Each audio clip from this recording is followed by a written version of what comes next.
جاگنے کی سب سے بہترین جگہ اپنا گریبان اور رہنے کی سب سے صحیح جگہ اپنی اوقات ہے۔ جب اللہ تعالیٰ کسی بندے سے دوستی کرنا چاہتا ہے تو اس کی زبان پر اپنا ذکر اور دل پر اپنی فکر کے دروازے کھول دیتا ہے۔ جو فیصلہ اللہ تعالیٰ کرتے ہیں عرش سے لے کر فرش تک وہی بہترین ہوتا ہے۔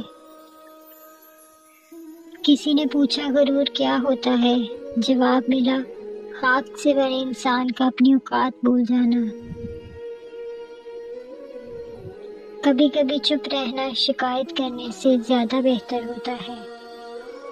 یا اللہ مجھے لوگوں کی حقیقتیں نہ دکھا کہ اس سے فقط میرا دل جلتا ہے، بس خاموشی سے مجھے ان کے شر سے محفوظ فرما، آمین۔ اللہ سے باتیں کیا کرو، اداسیاں ختم ہو جاتی ہیں۔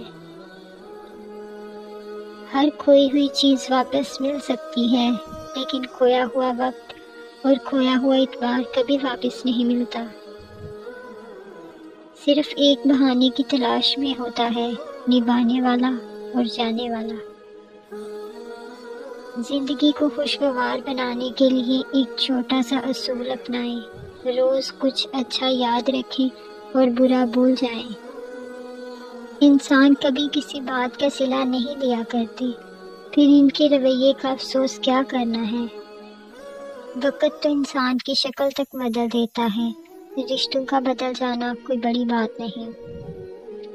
مسکرانا خود سیکھنا پڑتا ہے، رونا تو لوگ سکھا ہی دیتے ہیں۔ جن کی اولاد نظر جھکا کر چلتی ہے ان کے والدین نظر اٹھا کر چلتے ہیں۔ اگر گندے کپڑوں میں شرم آتی ہے تو گندی سوچ رکھنے میں بھی شرم آنی چاہیے۔ سنا ہے حشر میں کوئی کسی کا نہیں ہوگا، لیکن یہ سلسلہ تو ابھی سے عروج پر ہے۔ کون کیا کر رہا ہے، کیسے کر رہا ہے، کیوں کر رہا ہے، اس سے آپ جتنا دور رہیں گے اتنا ہی خوش رہیں گے۔